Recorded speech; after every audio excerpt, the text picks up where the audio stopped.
Hey guys, welcome back to my channel. My name's Ishi and today I'm here with my February wrap-up. I am really happy with how my month of reading went. I read almost as many books this month as I did in October, November, and December put together. I read 7 books and usually I don't read that many in a month, so I'm super happy and I'm really excited to talk about all of them. I was gonna save my best books until the end of the video, but I just need to talk about them ASAP. So we are gonna start off with my first read of the month, my first 5-star read of 2020, and that is God's Grave by J. Kristoff. Nevernight, if you have not read it, is about a girl named Mia, and her father was killed by the government for leading like a revolt. She grows up hating the government and hating these people who were responsible for her father's death. She goes to like an assassin school to learn how to become an assassin so she can go and assassinate all these people. I love the storyline and it kind of ended on a cliffhanger, so when I started God's Grave, I didn't know what I expected, but I had big expectations. First, let's talk about the characters. I usually do not like when new characters are introduced into the story, new characters who were not in the first book, who have nothing to do with the main character at all. So I was like, okay, we have new characters.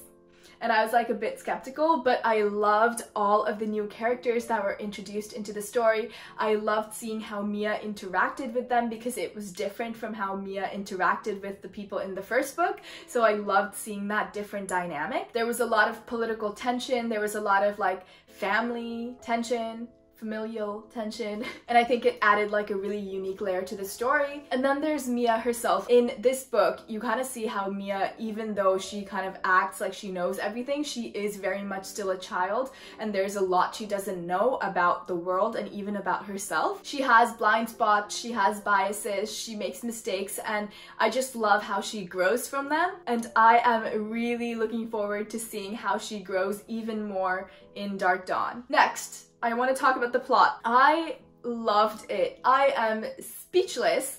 And so at the start of the book, we are following 2 different timelines, and these 2 timelines eventually like meet up. I just love how everything comes together as a story. All these different fragments kind of come together. It was just a masterpiece. The last 20 pages of the book almost gave me a heart attack, and I swear I like reread it and I'm like, this is not happening. And after I finished reading this book, I was just staring at it and I was like, no, I need more right now.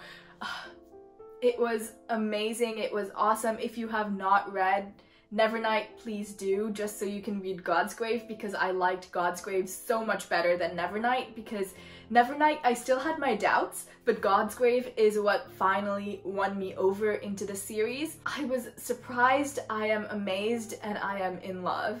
Next, I have The Puppy War. At the end of the year, when I make my best books of 2020 list, you can expect to see this book on there. That is how much I loved it. Our main character is Rin, and she is a war orphan and she wants to become a soldier. So she takes this test to test into like a military academy, but no one really expects anything from her because she's a war orphan, she's poor. She takes this test and she gets the best score in her province, and she gets like a free ride to the best military academy there is in the Empire. And she goes to Seingard, which is in the north, and she's from the south, and she faces like a lot of discrimination because her skin is darker, the way she talks is different from the people up there, and she finds out that there is lots of differences between her and her classmates because her classmates were like rich and they have gotten a good education from the very beginning, so she finds herself lacking in all those aspects. And then while she's at the school, one of the masters introduces her to shamanism, which I thought was a very unique fantasy element of the story, and I loved reading about it. This book ended up being one of the most impactful grotesque and terrifying war stories I have ever read in my life. I mean, I've read books about war in the past, and there's a lot of things those books imply but don't explicitly say, but this book fully and explicitly explores all the terror that comes along with war in a way no other book ever has. I cannot believe that this is a debut novel. While reading this book, I could tell that the author was very passionate and very knowledgeable about the things she was writing about, and it was just amazing. The writing was beautiful, and I loved this book from the first sentence till the last, and I loved every single second I spent reading this book, and it's just so good. Like, I can't believe I didn't read this earlier. The plot was amazing, the pacing was good, and stuff didn't just happen out of the blue, but were hinted at like way before those things actually happened. So I loved making the connections between the foreshadowing and the actual events. And there is quite a bit of traveling, so we get to explore the map of this world quite well, which I really appreciated. Every character is really well developed, and I loved them all so much. I loved Rin, I loved her relationships with her classmates, and I loved seeing how these relationships changed over the course of the years and over the course of war. I loved seeing how this war changed all the people that were involved in it. Everyone is in this story for a reason. They were never just there as plot devices. They all have their own stories, and just so good. Like, I just love this book so much. Another 5-star read for me was The Silent Patient. This book kind of follows two people, and the first is a woman named Alicia who shoots her husband 5 times in the face and never speaks about it again. And the second person is the woman's psychotherapist, Theo, and he has been very interested in her story from the very start. I read this book in less than 24 hours. It's not long, it's like 350-ish pages, and I was expecting it to be like slow and I would slowly make my way through it, but that was not the case. I could not put this book down, and the moment I did, I was constantly thinking about it. I'm like, oh my goodness, what's gonna happen? So I picked it right back up again, neglected every other thing I had to do, and finished this book. I didn't really know what to expect from the thriller genre, but I expected it to be scary, like, you know, horror movies, except books. I wouldn't really call this book scary, but it does explore the darkness that kind of lives within people in like a really unique and twisty way. There is a plot twist in the end, and I read a lot of Goodreads reviews after finishing this book, and everyone kind of said that,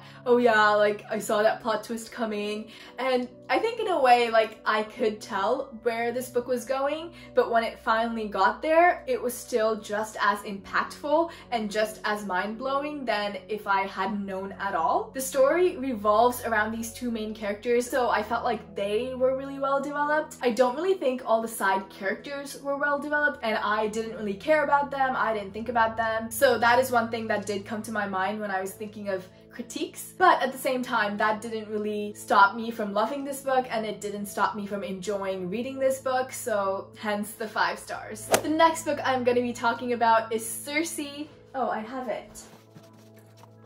Cersei by Madeline Miller. I loved The Song of Achilles, so I wanted to read more of Madeline Miller's books, and I believe that this was one of the books that was on the list of top 10 books I want to read in 2020, so I am very happy that I finally got to it. Cersei is a daughter of Helios, and she is a witch. This book is set way back in the time when magic and witchery is not even a thing, and because the gods do not understand magic, they fear it and they hate it, which is why Cersei is sent to an island to live in exile for eternity. This book is very calm and gentle, and it made me want to move to a remote island and herd sheep for a living.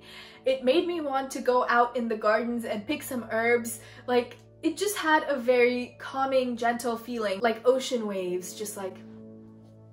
The narration of the story was very beautiful and very captivating, and I am happy with how this book ended as well. I loved Cersei. I loved seeing how she grew throughout the book. We follow her from the time she's born till like lots and lots of centuries that she lives because she's immortal. And because I am a big fan of Greek mythology, I loved every time someone I was familiar with was introduced into the story or was even mentioned. I was like, yes, I know that person. I do have to mention though that a bit past the halfway point, the story did start to drag a little bit and I got a little bored, but it picked up again soon after, so I'm really thankful it did. I kind of wish that this book were a movie. I overall really liked it. I loved the ending. I loved the characters. I gave it 4 stars. Amazing. If you have not read it, please read it. Which is something I'm gonna say about every book on this list, except for the last one. The next book I'm gonna talk about is The Crown of Embers by Ray Carson, and this is the second book. The first was The Girl of Fire and Thorns. Our main character is Elisa,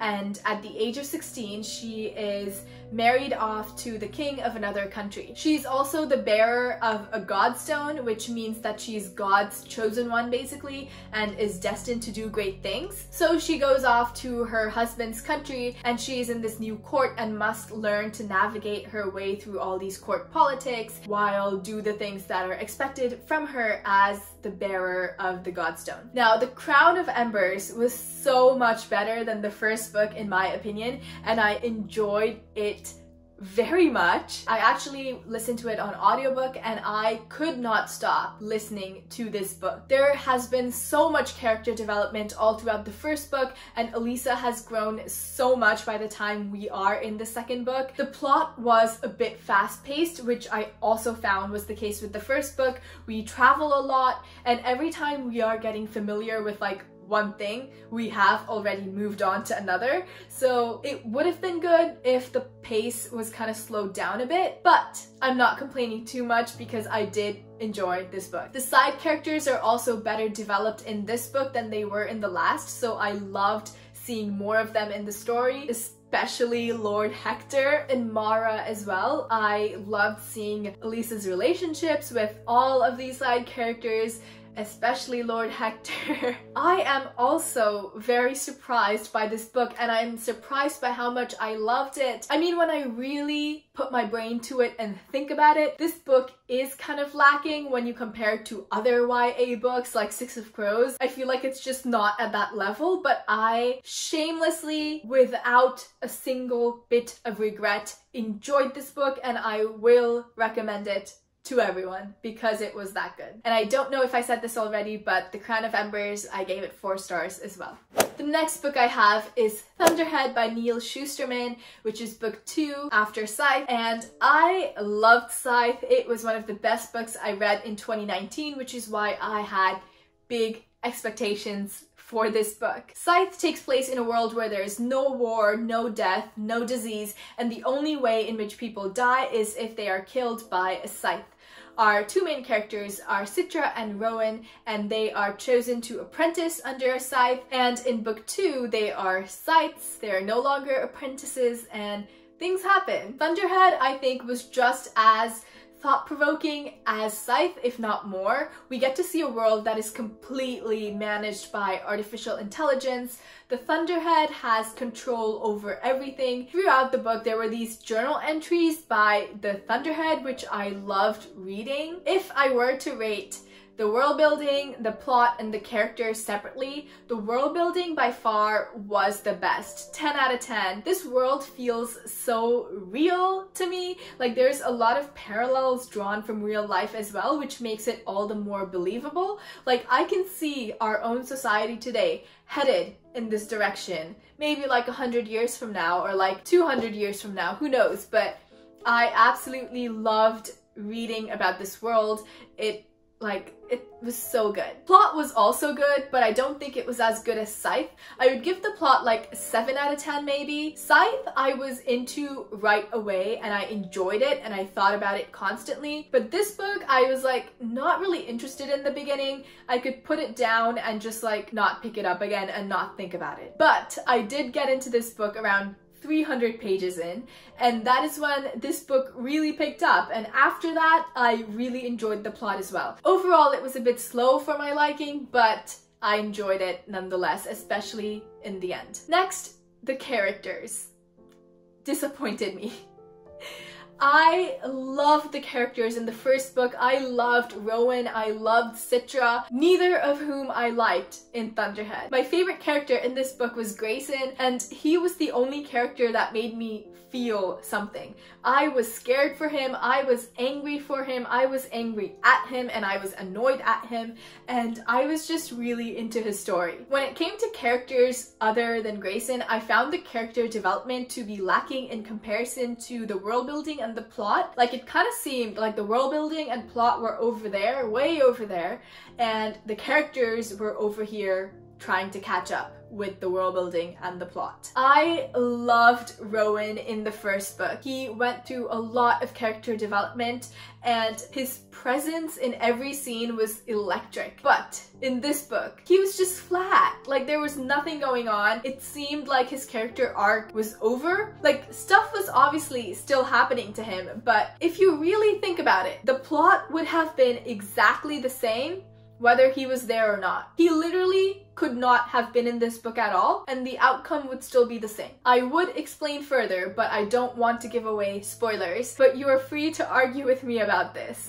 So the last and the least book I read this month was Baking with Kafka by Tom Gauld. This is a collection of comics that have already been published before in newspapers and magazines, so it's not really like a continuous story. Each page is its own little comic. They were supposed to be funny. I didn't really find them funny. Some were funny, some were nice, and I was like, haha. Others just kind of seemed like thinly veiled jabs at millennials and Gen Z, so I was like, haha, funny, haha. I didn't really like it. I didn't really hate it. It was just kind of like, meh. I gave it 3 stars because the illustrations were cute, and it wasn't bad. I just personally was not a fan, but I do acknowledge that humor is a very subjective thing, so what I find funny or what I don't find funny, other people might not necessarily agree with. I personally found this to be a waste of my time, but if you want to read it, go for it. I wouldn't have missed out on anything if I didn't read this, and I didn't get anything out of reading this, so So on that vaguely disappointing note, I must end my video. I am overall really happy with everything I read this month, except for Baking with Kafka. The month of love has loved me this month and has blessed me with good books, and I am very happy. If you have read any of these books, I would love to know your thoughts, so please talk to me about them, and please let me know what you guys read this month because I am always looking for book recommendations. Anyways, my name's Ishi, thank you for spending time with me, and I hope your day is as wonderful as you are.